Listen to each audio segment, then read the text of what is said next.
Welcome to Conversations on Conversations, the show where each week we have a conversation about a topic that can help us all have more meaningful dialogue with ourselves and with other people to build more powerful relationship. I'm your host, Noll Wilson, and this week I am so stupid excited for our guest. So I'm going to give you the formal bio, and then I'm going to tell you about why I'm so excited. So it is my honor and pleasure to introduce to you all Farah Harris. She is the founder of Working Well Daily, is a psychotherapist certified neuroscience coach and workplace wellness champion who is dedicated, hear this out, people, dedicated to disrupting toxic work environments. Her personal mission is to help individuals and organizations decrease symptoms of stress and burnout. I think we can all use a little bit of that right now, elevate their emotional intelligence, and improve morale by implementing strategies to create engagement, increase in retention, and create healthier work cultures. Now, the reason I'm so excited is Farah has very quickly become one of my favorite people to follow, to learn from, and I'm very fortunate to call her friend. And I tell you, every time that I have a conversation with her, I always leave with some sort of mic drop moment. So I'm excited to introduce. Hi, Farah. Hey, sweetheart. How are you, Sarah? I'm so excited. I'm so excited. I know there will be I people can listening to feel this, but it. I'm just, I'm like busting. I'm busting. So let's just start. I gave the formal introduction, but what would you Mhm. like the audience to know about who you are? Oh goodness. Well, if we're going with what you just shared, I would say that to be a business owner, an entrepreneur, I came into this very reluctantly. So I was not the kid that had Mm. like the lemonade stand and was like, yes, this is what I'm going to do. I was like, no, I can work for people. I want to be able to just do my job and go home and not think about anything. And so I reluctantly became a private practice owner. And I would say, though, for creating Working Well Daily, that actually was intentional. Like I actually was excited about Mm. coming into a space where I'm going beyond the couch, just that one-on-one Mm. therapy and actually addressing people's needs on a larger scale within the workplace because we just don't work well here in the United States. That we sure don't. I mean, We do that's not. We that's do not. And that. and many of us don't live well because we don't work well. And so when I really sat Yeah. down and thought about what my clients were coming in with, what my husband was dealing with. And I come from corporate, so that's another thing. So I wasn't Mm. always a therapist. I didn't even think about going into anything related to psychology. I was an econ major, a pre-law What? background. Yes, yes, yes, yes. So it is always interesting how everything works together. I always say that, our life is just a whole bunch of recycled pieces that create something brand new. Mm. And so it is interesting to see how I'm here, but I am grateful that I'm here to do this work because I care about I care about people and people living the best life that they can live. Mm. Yeah. And that's one of the phrases I love whenever I hear you say it is like we have to be able to live well. And what does that mean? There's a couple of things that you shared that I'd like to explore because one, I love the language also of being reluctant, like the reluctant business owner, Yep. and also just hearing that journey from right, like you didn't start in the mental health field, you didn't start in the workplace wellness field, and I know right there are people who are listening to us right now who maybe don't know if they're on the right path or unsure. And so I'm curious just to, paint the picture of what was your journey of coming from an econ major, right, to becoming a therapist, and now the work that you're doing as an expert in belonging and workplace wellness. I really want to say, hindsight being 2020, that I have been always utilizing some version of emotional intelligence to address my well-being. So for those who are Mm. listening who are wondering, like, am I in the right place? That self-check, that self-awareness to go, I always think about Marie Kondo and the, does it spark joy? So it's to ask that question, Yeah. like, does this spark joy for me? Are there aspects of it that are interesting, but maybe it's the environment that's not necessarily sparking joy, or maybe this is the right field, wrong company, that kind of stuff. So I think as I went into my first law class, and I was like, hell to the no. Mm-mm, I can't go to law school. This is not for me. I was so thinking, that I was going to be the real life Claire Huxtable. I was going to be this corporate attorney and I was going Mm, to be amazing. mm. And yeah, I realized how much I did not enjoy the whole academics around law. And then I did take a psych class in college, and I hated it. And I thought this was stupid. So I was like, why would I ever do this? And so, but as I was saying earlier, that I think it's the opportunity to be open to try new things. So here's another thing, Sarah, that you didn't know about your friend. Mhm. I also Yeah, went bring into it. fashion design because I was an artist, and I was This is why I love you. and I drew, and I did all of these creative things. And then as I tried my hand at fashion design, I realized that I enjoyed the creative part, but still felt that my left brain was like, dude, but where's the business knowledge? How do we handle it? And that's when Mm, I switched into marketing. So it literally is the permission that you give yourself to try. And while you were trying, to ask mm. yourself, how does this make me feel? And I think that has been what has helped me get to where I am now. So when I think about working well daily, like even when I came up with the name, like something in me was like, ooh, yes, this is it. And when I thought about my private practice, I was like, um, we're just going to call it Farah Harris Therapy right now. Like there wasn't even a name I could Yeah. connect to it, because something in me just told me, like, I don't know if this is necessarily where you want to anchor yourself. And so it is Mm, really asking ourselves the question, how does it make me feel? mm.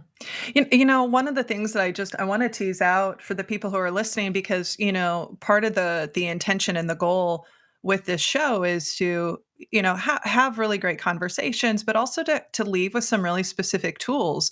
And we have a philosophy theory is great, tools are better. And I want to go back to that question that you asked yourself, and also invite it yourself, and this is something that people can think about. How can I give myself permission to just try, right? Yeah. And to learn and to experiment. And because I think sometimes it can be so easy to feel like we have to have it all figured out, or maybe our identity is tied into something that we've done. As a former theater person, right? Everyone knew me as, oh, Sarah's the theater person, right? And so when I stepped away from that, I had to step away from an identity, and I love that invitation that we can ask ourselves, whether it's with a job, whether it's with a relationship, whether it's Mhm. with showing up differently, is just giving ourselves permission to try. So I wanted to highlight that a bit for people to think about how they could apply that to their own world. And I know that Yeah. is not necessarily easy for everyone. I think we have to go back. So this is the therapist in me.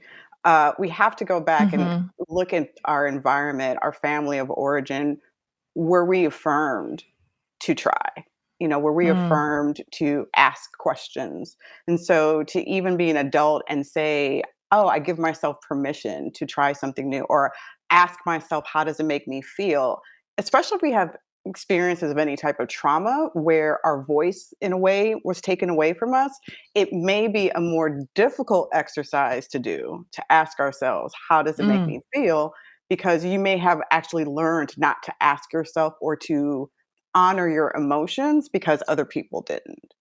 So there's Mm. so much there, right? And so it's not just an Yeah. easy of, oh yeah, just does it spark joy? Let me just ask R myself this question, right, you know, right.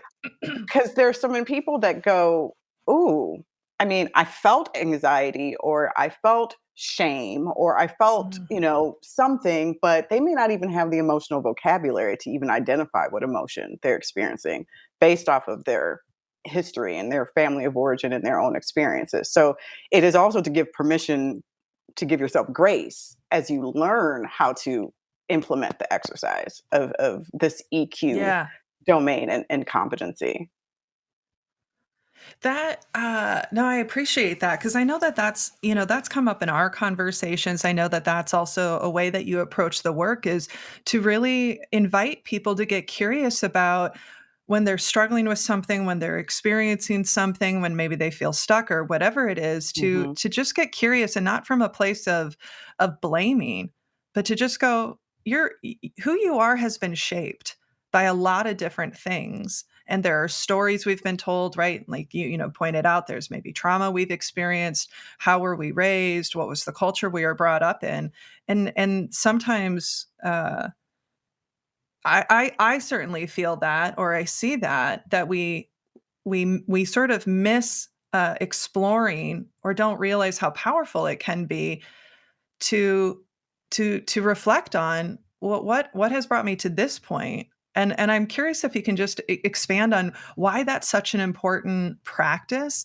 Um, because I know that is something that is a real important practice you work on with people, and it's something that Mhm. I've certainly taken away from our many conversations. Yeah, it's a it's a way of loving yourself, right? Because Hmm. the more you're curious about who you are, the more you're able to find and discover these different parts of you that you may have not experienced or stewarded well, and it's not any fault of your own. Exactly what you said. We have so much that has made us who we are, and so who you are today. You didn't wake up like this, So it always blows my Mm, mind where people are like, "Yeah, this is just who I am." Okay, but why? Why are you like mm, this? mm, Um, mm, and and to not just use it as an excuse, but also to your point, not to have any blame or judgment, because how does that really serve us? So it's mm, really to ask ourselves, okay, this is how I am today because of, and then to be open to looking at that narrative history that is who you are. So that if you want to be someplace else, like I say that you're the editor. You can control alt delete, you know, do whatever it is that you want to do so that you can go like, I don't like the way the story is going. And so if I want to change the narrative going forward, I have to understand the story that brought me to this place right now. And um and then that's scary, which is why, as a therapist, I know I can connect dots very quickly, when someone comes in with an issue. But I also have to be very sensitive and tender to the fact that I have to mm, meet them where they are and that I mm. can see where their emotional strength is. Because some stuff is like, wow, how are you not seeing this? This is glaring. Why you show up this way? Yeah, sure. But we find ways, our brain especially finds ways to protect ourselves from pain. And so if I Mm, notice that a person just does not have the emotional strength to address an issue, I have to slowly walk them to that awareness and that awakening. And we all have to mm, do that. And so the stronger we are, the more emotionally resilient we become, the more we're able to tackle those parts of ourselves that we either ignored or are uncomfortable with or are like, dude, I totally didn't know that I loved puzzles, like just right. discovering some novelty about ourselves. And so it's not always bad to peel the layers. We're like onions. There's so much underneath Mm, mm, and mhm, yeah, so the practice of that, um, I think is just so important because to work well, to live well, is to be well, and so that is kind of part of my mm. like tagline for working well daily. It's be well, do well, live well, but you have to understand the being, and that helps you understand why you do things the way that you do, why you live the way that you live. And if you're not liking what you're doing and if you're not liking how you're living, then you need to check. Well, how am I being? Yeah, What is happening yeah. within me? What's coming up for me, Mm, is, is with, without maybe taking that time to reflect, or maybe not having the opportunity to work with a therapist like yourself. I'm very pro therapy. The times that I think I will always have a therapeutical relationship with somebody, because, just like you said, sometimes they can see patterns that, because I'm so in the weeds, or I'm on the, like Right. I would say, I'm on the dance floor, so I can only see what's in front of me, right? They can see that pattern. And one thing, especially right now, because after the last 2 years, right? And we're still in this time of the trauma from the pandemic and all the losses and everything that we've experienced, is we know that so many people are experiencing this reclarification, or perhaps rediscovering, right? It's, a friend of mine described it as like everything got unplugged all at once, and now we're figuring out what to plug back in. And Hmm. the thing that was coming up for me is, without taking the time to reflect on where I've been, there were traps that I fell into, of thinking that that was the only way to be, because it was all I knew, right? And how powerful it is to see that as a possibility, right? That's one way. And I guess where I'm going with this is, there's a lot of, we're hearing it from people, even in posting like questions that people had for you. Uh, People are going through a real time of reflection and Hmm. getting clear about what's important to them. And that can be scary or uncomfortable. And Hmm. so I'm curious, what would you say to the people who are realizing that maybe they're questioning, or getting curious about, is this who I want to be? Is this where I is this what I want to do? Is this how I want to show up? Is this who I want to spend time with? Right? Like some real big questions are coming up. That might be a Yes. that might be a big ask for you, but I'm curious, like what Oh, comes up for you? be prepared for grief. Um, Mm. Yes. okay, So glad that was the because first thing out of your mouth. yes, be prepared for grief because there's going to be some letting go, whether it's letting go of Mm. habits and patterns, ways of thinking. A very brilliant person that I know mentioned something about, is it a rule, or is it an opportunity? I don't know, Huh, someone by she the name sounds of really Sarah, I smart. think. She's very smart, but to ask ourselves these questions, and then maybe grieving relationships.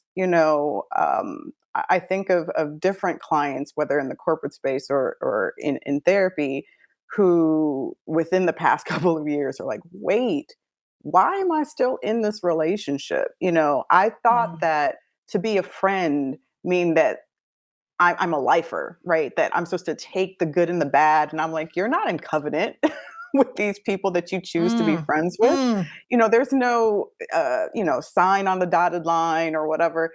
If you've grown out, if you've moved away, if the values are no longer aligned, um, yes, there's an opportunity for acceptance. But then there's certain things that if it's negatively impacting your well-being, is it really truly a healthy relationship to sustain? And again, does it mm. spark joy?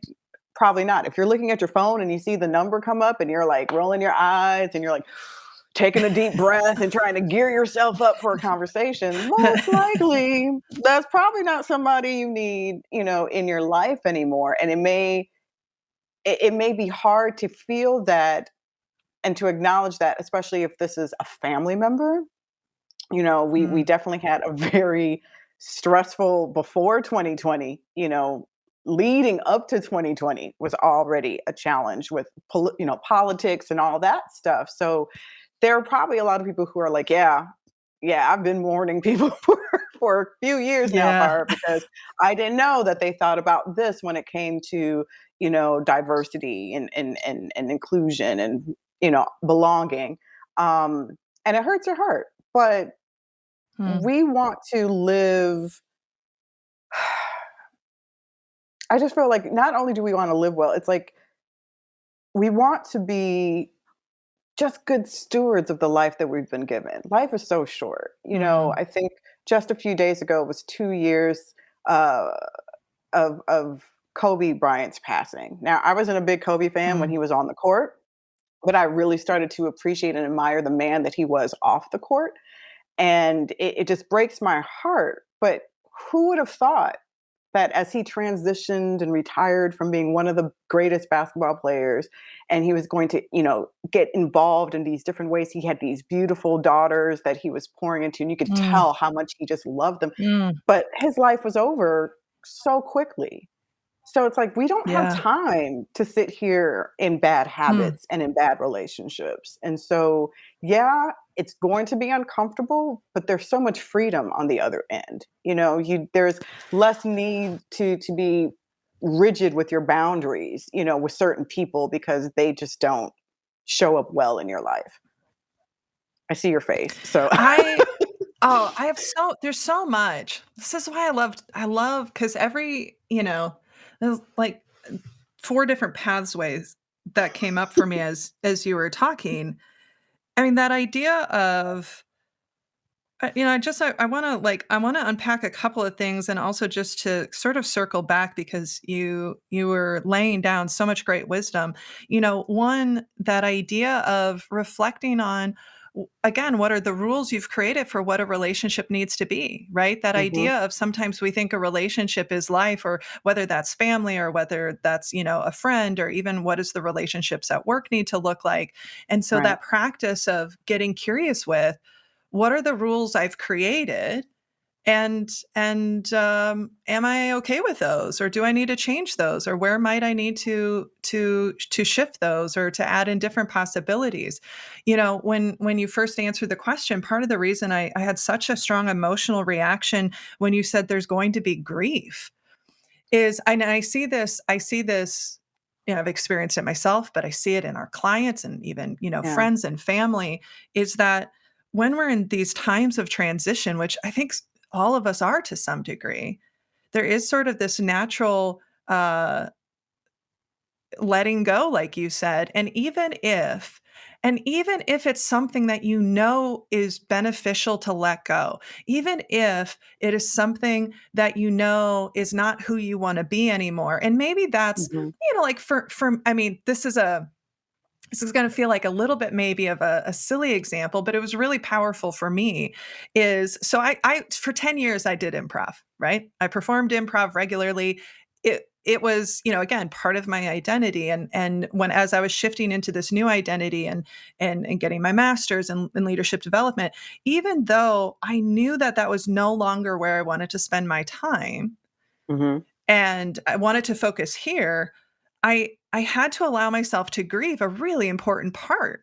And so sometimes I think when we think about grief, we think about it as a loss that's done to us, and maybe not always giving ourselves the space that even when we choose it, even when we know it's healthier for us or better for us, like, to honor that there's a loss and to give that space to grieve. And so yeah, that Yeah. was something that was coming up for me.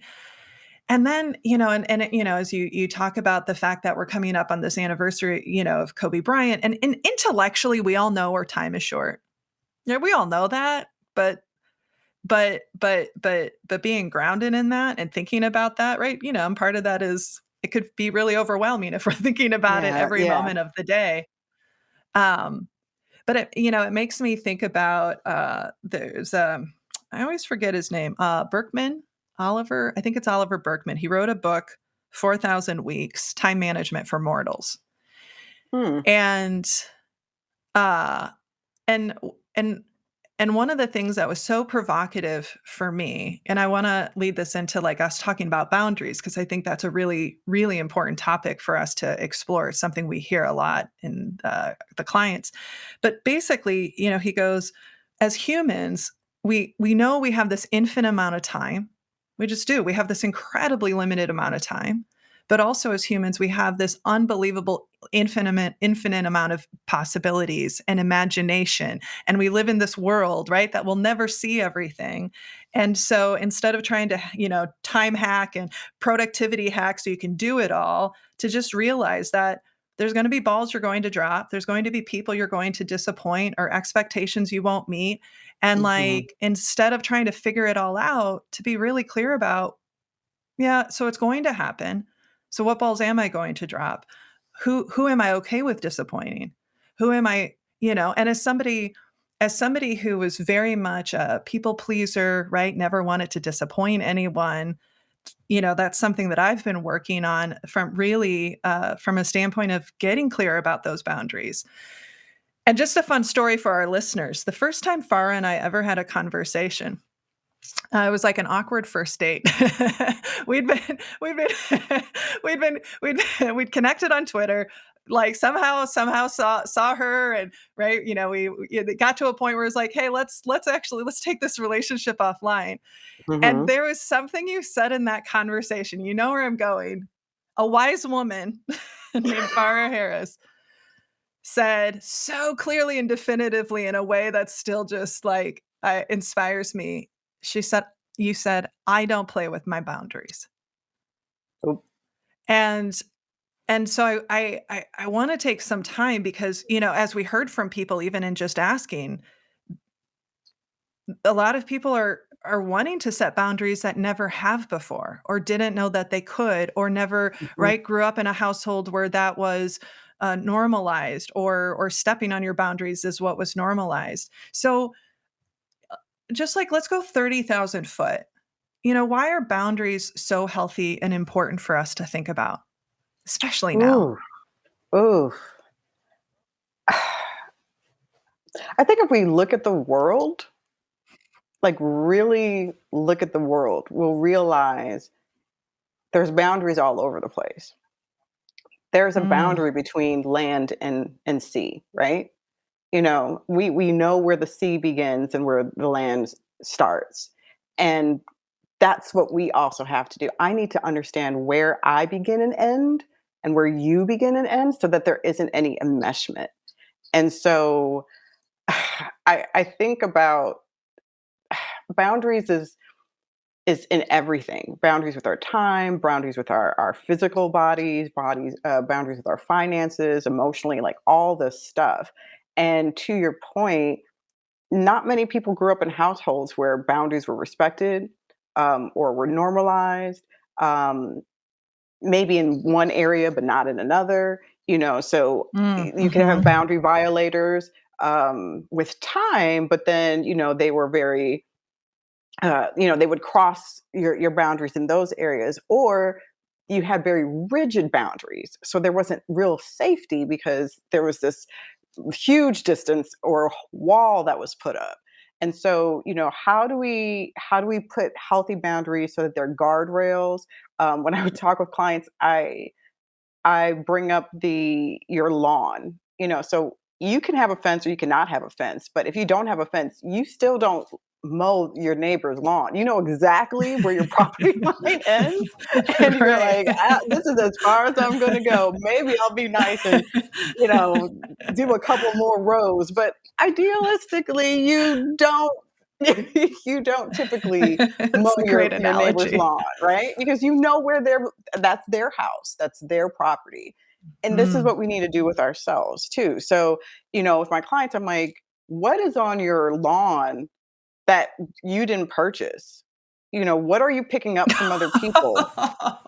Right? You're like, I completely remembered I had a lounge set somewhere here, but it's piled under, a volleyball and basketball hoop and like all these other things that you're taking on from other people. And it's like, no, you have your own space. You're your own person. Be careful that you're not enmeshing with others, and also that you are not being so rigid that you're able to pour out, but you're not Mm. allowing any of the good to come in. And so it's just a really interesting balance. And then for some people, they can implement boundaries. They just don't know how to maintain them. But oftentimes it's Mm. because they implement it when they've reached their breaking point, right? Where you've been passive or you've been passive aggressive and somebody does something and you've hit the straw And you broke the cut off camel's the back arm. Mhm. and you Mhm. go in and you yell and you pop off and the other person's like, Mm. "Oh no, you're mad. I'm so sorry." And they apologize and you state your piece and you're thinking all is well. Like I've been clear with my boundary. And it's like, "No. They just know that you were angry in the moment and you said what you said. Yeah. And more than likely, you're going to fall back into your habits of either people pleasing or being passive, and they'll just do it all over again. And so it's hard to maintain and maybe easy to implement in the moment, but it's that maintenance that's usually the hard part. Because it's like, oh, wait, how do I keep this going so that people can understand how they're supposed to, how I will accept them in my space? That uh,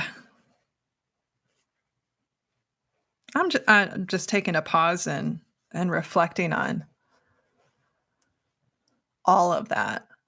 I love that idea of questioning what's on your lawn that you didn't mean to get there, but this last part about, um, that sometimes we don't set a boundary until we've hit that emotional breaking point, Hmm. and, and that realization that maybe it feels like setting a boundary to you, but the other person is just experiencing you as, like, angry or mean or, right, attacking or whatever the case Hmm. is, and, and that idea of maintenance, and so, we had a couple of people reach out, right, from social and asking, how do you what are ways we could start to set those boundaries? What might that look like? And I know that this is broad, but, Hmm. if, for people who maybe that isn't a muscle they've built up, right? Or that's not their lived experience, but they're realizing that they need to,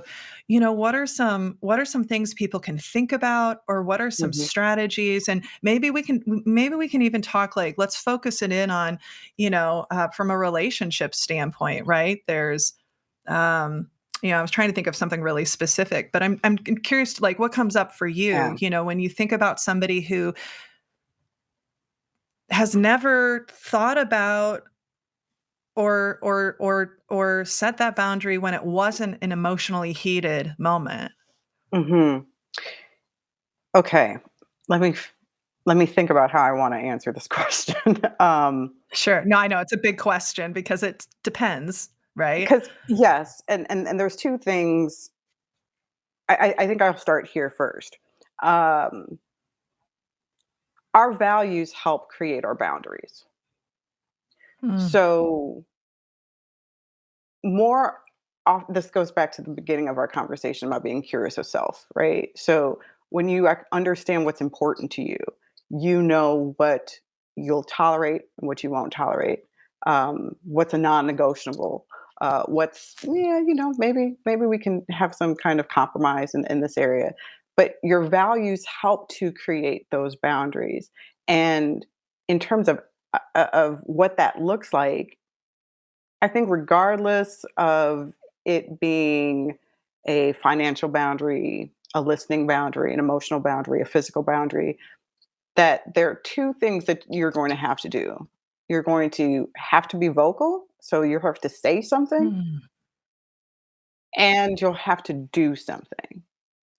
And mm, that can be difficult if, again, based off your family of origin, was my voice honored? Did people respect my no as a child?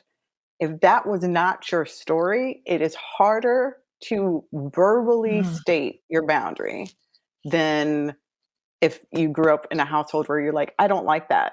And mom goes, okay, what is it about it that you don't like? Da, da, da. You know, um, and there's definitely levels to it because it could just be that yeah, I didn't like eating broccoli, but my mom made me eat broccoli. Okay, and it's those quote unquote like little boundary violations. But then there's bigger boundary violations where there may have been, mm, sexual trauma, and abuse, where when your physical body has been violated, whether that's mm, been physical abuse by a parent or negligence, it is really hard for you to honor your voice because your voice had not been honored in the past.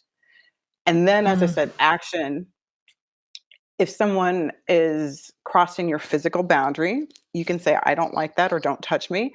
but then you can also move, right? And you can create distance Mm. from that person so that there is a clear separation between you and the other person. If you have somebody that's really bad at being on time for something, I have a couple of friends who are like this. I mean, I struggle too, but I may run a couple Uh, of minutes that late, may but be I have a me. Are you friend. talking about Right. me? No. No, I'm not talking about you. I'm talking about another dear friend. She's gotten so much better, but I mean, where it would be like more than 30 minutes, like an hour, Oh, sure. where it's Got like, it. whoa, hey, if you said that you're going to meet me here at this time and move my whole day around so I can be here and you're consistently late, then there's the question that you ask yourself. You tell them, one, I don't like that when you do this. This is, the consequence on my end. This is what happens to me. Mhm. Um, you can choose not to meet with that person anymore, or you can just Mm. change the time. So if you really want to meet with them at 3, tell them the meeting's at 2, you know, and We may it do this in eventually, my family.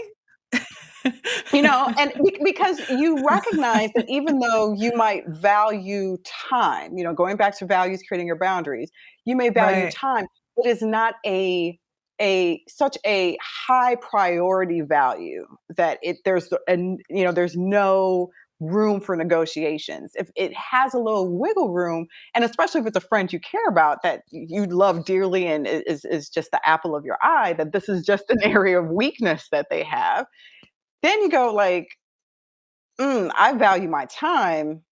I don't think that they're purposely not trying to value my time, but for it to work out for me, this is what I'm going to do. This is the action I'm going to take. I'm just going to have to make sure I schedule with them earlier than the actual time I need to meet with them. Same thing Right, with right. finances, all this stuff. So there has to be some doing and action when it comes to boundary setting. But for you to set them, you first need to ask yourself, why am I setting this boundary anyway?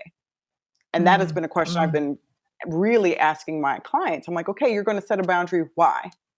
What is the purpose mm, of this boundary? How is it going to serve you? Because if you don't know why the mm, boundary is there, then more than likely you'll cross your own. mm, mm. And I can imagine that sometimes, again, going back to that point of like maybe we think we're setting a boundary because we've hit that emotional thing when really what we need to be communicating is we were hurt, we were right, like or whatever the case is that in the moment it may feel like a boundary. And maybe it Right. is, but maybe it's also just an emotional reaction cloaked as a boundary, right? Right. And Right. I feel very seen in your example, Farah, because we lovingly say in our family there's Noll time, so we we are It's all and good. so, when there's people, it's like, "Okay, you want me here? Tell me, like, a little bit early," or Give whatever the me case is, give me a but buffer. yeah, I always say I'm just so optimistic, like, that's part of my ADHD, but my time blindness, I'm just so optimistic that everything can get done in 15 minutes, and that's not true. But I what I that idea of, getting really clear about your values and getting really clear about, and, like, what are those values that are the real non-negotiable? Or what are those Mhm. values that you go, "I'm gonna be a little flexible on it, not in a way that's a detriment to me, but also in a way that is serves you." An analogy that we like to use a lot, when we think about relationships is, right, you have your island, your values, your Mhm. lived experiences, I have my Mhm. island, and what's our island together, right? So it's not like a tug of war to get each other on each other's island, but, like, Yeah. where and this is where, you know, how important is this person? How important is this relationship, right? Like, there are some people that you may be okay with giving more flexibility to than others because of how important that relationship is. A story comes to mind because I know we're talking about Mm, boundaries within relationships, but I ended my last statement about crossing your own boundaries, and I want to kind of, if you mm, don't mind, just hit how we can I cross would our love own that. boundaries. So the first relationship we have is really with ourselves, right? And so if we're going to talk about it, we need to understand that. So I think about one woman who had very clear values. Was very spiritual and religious, right? And so she was like, "Farah, I'm looking for a man of God. I want this type of husband and all these things." And she's like, "And I am praying for discernment to know what I'm supposed to say and do when I'm around men." And I'm like, "Oh, okay, yeah, great." And she shares with me two interactions that she had with two different gentlemen. Her first question to them was, "Oh, what is your spiritual walk like? What is your faith foundation?" So a very open-ended question, a very discerning question, right? So she didn't lead Mhm. with, "I'm a Christian," and whatever, because, not trying to hate on the guys out there, but they will say whatever they need to say if they think, Sure. they can Sure, sure. get that Sometimes number and get love into the bombing is graces. real because right. Mhm. And so she asked this very clear, open-ended, but very discerning question, and they responded, and their response was not aligned with her values. So I'm just thinking Mm, she's just sharing a story with me, like, "Girl, let me tell you about these two guys that I met, da da da." And then she ends like, "So I'm gonna go on a date next Friday with the first guy and then the second guy." And I was like, "Wait, wait, wait, what just happened?" mm, And she said, mm, "Well, I didn't want them to think that I was narrow-minded." And so my mm. tongue in cheek response to her was like, "Well, the road to heaven is narrow, according to, the faith." So, and she was like, "Okay, good point." I said, "But I'm failing to understand if they do not fit what you've Mm, stated are the things that you value and what you're looking for. Why are you wasting your time going on these dates? Let's actually talk about the fear and the actual reason mm, why you're crossing your own boundary," right? And so that's the question again of loss and grief. And when we start doing this reflection and discovery and dissecting what's happening in our lives, is that we have to realize, like, oh shoot, there are times I'm crossing my own boundary because of mm, certain fears that I have. And so her fear was, will I ever be able to be loved and in a relationship? And because she wasn't so certain that that person that fit those criteria that she was looking for is out there, she was just wasting time and going through the mm, motions. I said, "Okay, well, what if you did date the guy and you actually liked him, and then you guys got engaged, and then you got married, and then you had kids? The woman that you're showing me to be would probably want to take your kid to church. And what if this man says, 'No, I'm not raising my kid this way?' Can you really be upset with him?" As the Maya mhm, Angelou, quote is like, "When people show you who they are, believe them the first time." So I'm like, you can mm, only mhm, really be upset with yourself because you continuously crossed your own boundary over and over mm. again. And now that not only had you in conflict with this person, but you're now in conflict with yourself. And so this is why I am so passionate about my clients and those that connect with me to really understand why they put values in place, and why they put boundaries in place so that they can understand how to not have moments that can cause them unnecessary grief because they've crossed, Yeah. those boundaries. Yeah, that's so powerful, and thinking about it like that there might be, again, just like we were talking about, there may be times when there's some flexibility. There may be Hmm. times when the line is thicker, if you will, um, Exactly. and and being intentional and also being aware of, am I being more flexible, or am I, um, you know, being okay with this because I'm okay with it, or am I doing this Hmm. because I'm afraid, right? Whether Hmm. that's, right, fear of rejection, retaliation, and all of those things. And I know that that's a lot of what we're hearing about because, again, as you mentioned, right, relationships, a lot of them, especially personal, have had different variables and factors over the last couple of years because of the Hmm. pandemic, because of politics, because of, Right. like everything and anything that's been happening. And But I that's love using that your prompt EQ. and that exactly, right? Yeah.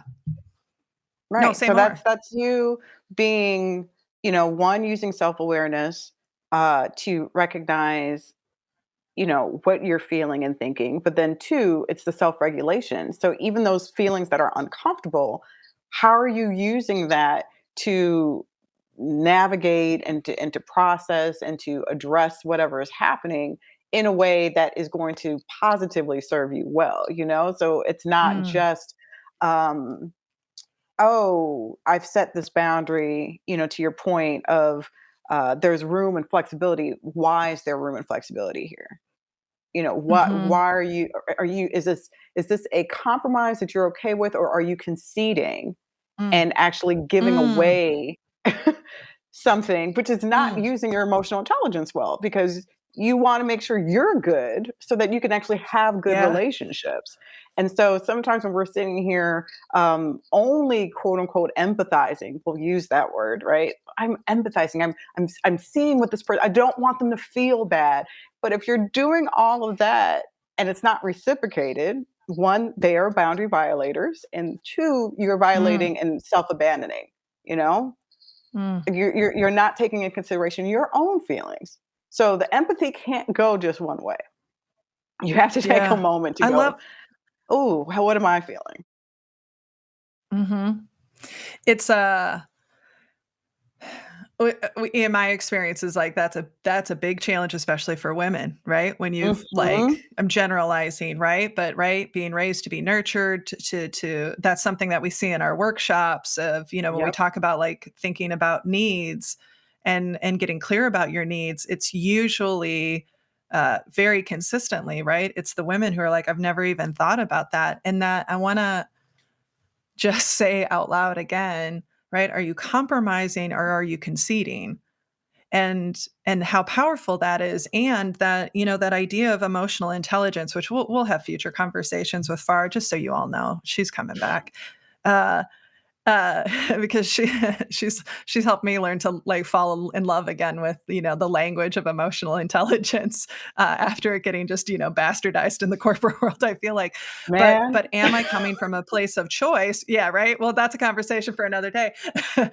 But that idea of like, am I coming from a place of intentional choice that serves Mm. me, or am I coming from a default, right, of protection or stress response or whatever? And when I think about that, it's that like one is power within, and one is potentially giving away our power Way. because we Yeah. aren't. Yeah. I love that what you said, intentional. I think we're not so intentional with how we show up and how we engage with other people. I think we're very reactive to things. Mhm. And so, yeah, I loved hearing you say the word intentional, because um, that's actually a word that I use in my definition of self-care. It's the daily intentional act of creating a life you don't want to run away from. Self-care just doesn't pop Mm, up. You have to intentionally every day ask yourself, what do I need? Do I need a nap? Do I need to eat? Am I drinking enough water? Do I need to move because my body hurts? Like, all of these things, and this is why, yeah, we'll definitely have future conversations about this, because it all kind of comes together in terms of self-care, boundaries, and emotional intelligence. Like, they all, have is like this unique trinity. They all feed off of each other. you mm, can't you can't have clear boundaries if you're not really practicing the emotional intelligence of being aware of what it is that you need. And at the same time, yeah. how are you practicing self-care if you don't have those boundaries in place? Like, it's almost a chicken and an egg thing. But the more you're able to elevate your own emotional quotient for yourself, yes, we want to be able to be there for others, but it's the whole putting the oxygen mask on first. Mhm. The greater you'll be able to see what those boundaries are, and the more you'll be able to practice self-care in all those dimensions of the wellness wheel, financially, physically, and relationally, all of those things. And so but it is all starting with intentionality. One of the things you shared with me last fall when, Yeah. I was navigating some personal challenges was, uh, understanding that people who are willing to violate your boundaries have no problem pushing their boundaries on you, and I I didn't say it as beautifully and as articulately as you did, so I would love to have you just sort of respond to that, but that idea and concept was so profound for me, and as you Mm. know, I think I've shared it with, like, 30 I mean, so many people when I see them in these moments that I'm like, "Let me introduce you to Farah," and every single time, there's this and there's this literally this breath of, "Oh." Ah, I mean, it's yeah. just massive. So I if you just in a few moments sort of like crystallize that Yeah. idea, better Yeah. than what I just stated. No, you said it beautifully. It's almost verbatim. And I can actually tell you where that came from. I had a wonderful relationship with a young woman who was definitely a people pleaser. She was the youngest of a family, the one that everybody went to because she was the one that quote unquote made it out, you know. So though she was the youngest Mm, one, she was the one that was able to have all these wonderful opportunities academically, you know, within work.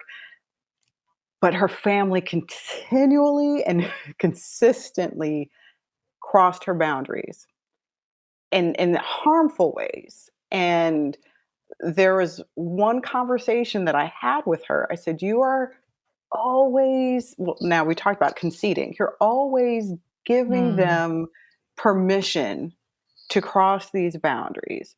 And she was hurt one day when a family member that she adored, that she kind of felt was like a brother, decided to up and move clear across country, you know, and didn't mention it to her, you know, until the very end. And she was mm, so hurt by it. And I said, "Well, I understand that you're hurt, but let's think about this. You feel that you can't leave your home, your mother, you know, and your siblings, because you have to be there." But he thought about himself and did not really mhm, consider, "Oh, I should be here too to help, you know, my aunt or whatever her title was, you know, for the family." I said, "You have to be aware that people have no problem setting their boundaries with you. mm, You have a problem with setting your boundaries with them. And so they're not going to mm, respect your no because they're used to you saying yes. But mm, trust and believe if they ask you to do something or they decide they want to just pick up their ball and go home, you know, they will do it and not think twice about you." And it right, was like a right, shock to her sister when I said it because she was just like, "I can't believe he left." And I said, obviously he had his boundary of, "Oh, I want to go make a life for myself. So I'm moving to California or wherever he moved," and did not consider the way that you take your time to consider. And you know, and we may fall into, like you said, the generalization of women who are more mm, sensitive and empathetic in that way. But it really slowed her down to recognize. I said, "How many times do they have no problem saying no to you, but mm, yet they can't honor your no?" And mm, so we have to, I feel like when you understand that, that's another way of giving yourself permission because it's an extra level of awareness. Like, wait a minute, I'm struggling to say no to her, but she has no problem saying no to me. So what mm, does that mean? That means that I mm, need to be more okay saying no to her, and she's just going to have to process that. Um, and again, I give this, you know, disclaimer to anyone who is learning how to implement and maintain their boundaries, that it's going to be difficult only because the other person's not going to like it. It's going to be mm, brand new. It's like teaching a whole new dance step. Like you've been doing the tango and now you have to learn how to do the salsa. And mm, it's going to make you want to revert back to old habits, but you have to learn not to do that. They're going to have to learn a new way. And if they don't want to learn the new way, then that's also indicative of where the relationship is. And you may have to grieve the relationship altogether.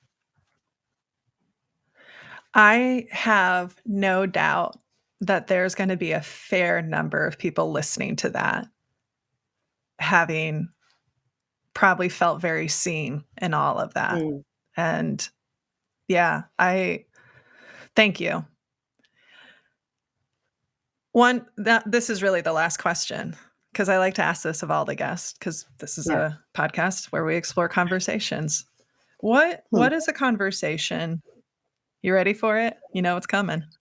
What's Yeah. a conversation you've had with yourself or with someone else that was transformative? And you can share as much or as little about it. I'm going to go with what has been top of mind as I am journeying in this space of entrepreneurship. And I think back to a business coach I worked with um, last year and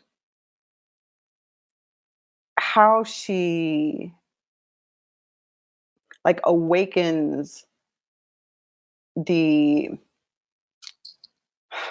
how can I say this?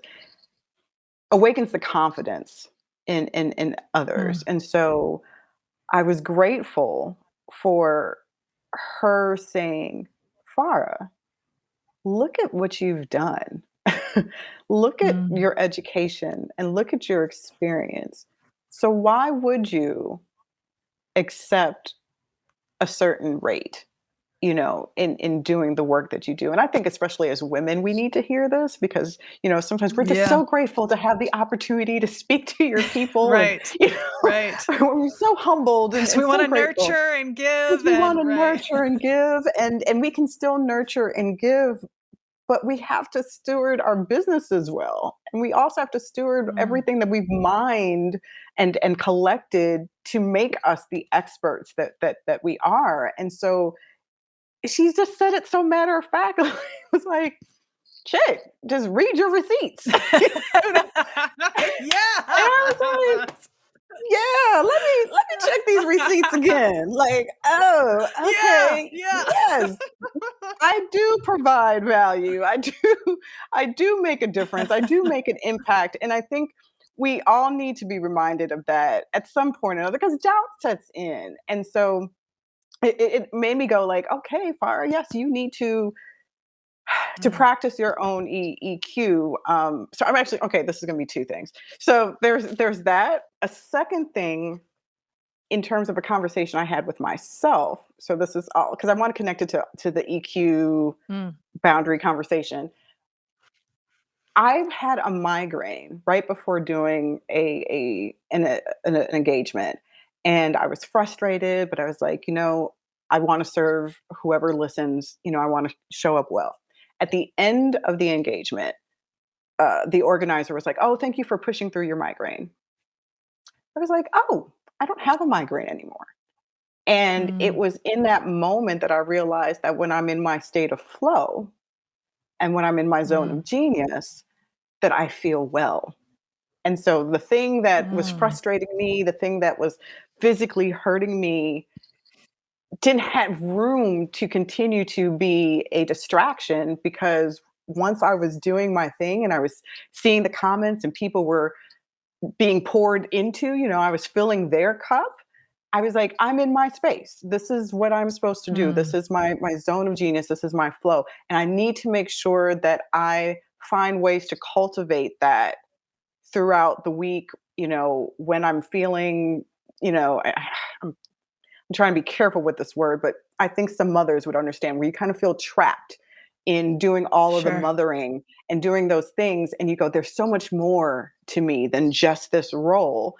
And it was such a just because when she was like, yeah, your headache, and I said, my head, I don't have one. It is gone. And I Yeah. was like, the miracle of flow. So yeah, so those are the two things that I wanted to highlight. Just this wonderful conversation with my previous coach on read your receipts, chick. Like Yeah. you can I do love this. that. And then what I recognized in my body when doing an engagement and post an engagement that it is something that I have to do because it actually Mm. impacts who I am. That's it. I I love it. I love it and I feel it and I have had moments like that, but I hadn't thought about it in that way and also just right for people who are listening to this, when are those moments when you're in flow? When are those moments when you're in your zone of genius, right? And Yeah. because sometimes when we think about self-care, we think about self-care as like, oh, take a bath or get your nails done or what, whatever it means for you. But like sometimes self-care is what can I do to be in the space where I'm just in my zone of genius, right? I love that as a way of thinking about self-care. Farah Harris. Sarah Noll Wilson. I just gosh, I have so much love for you. I have no doubt that people who are hearing this are going to want to connect with you. What is the best way that people can engage with your work, and Yes. connect with you? Well, on the interwebs, I can be followed on Instagram, LinkedIn, and Twitter. If you go to at Farah Harris, LCPC. If you want to learn more about the work that I do around belonging and workplace wellness, please feel free to visit my website, workingwelldaily.com. I do also have an Instagram page at Working Well Daily and Twitter, but Twitter is funny with with the amount of letters and words. So it's Working Yeah. Well at Working Well DAI and the number one. But yeah, I would love to connect with your listeners and have them follow and engage in interesting conversations the same way that I found you on Twitter. Yeah. And here we are. Little did we know. Little did we Little did know. we know. We will we will post all that information in the show notes, and we certainly I cannot recommend enough to engage with Farah personally. If you are a leader of an organization and you're exploring how do we do things differently, have conversations with her about how she can support your organization. Sh- It's obvious how much I've been changed by her. And so imagine what she can do for you. Farah, thank you so much. Thank you so, so much. And with I that, just I adore bid you you. farewell. I love you. I love you so much. Thank you all so much for joining us on this week's episode of Conversations on Conversations.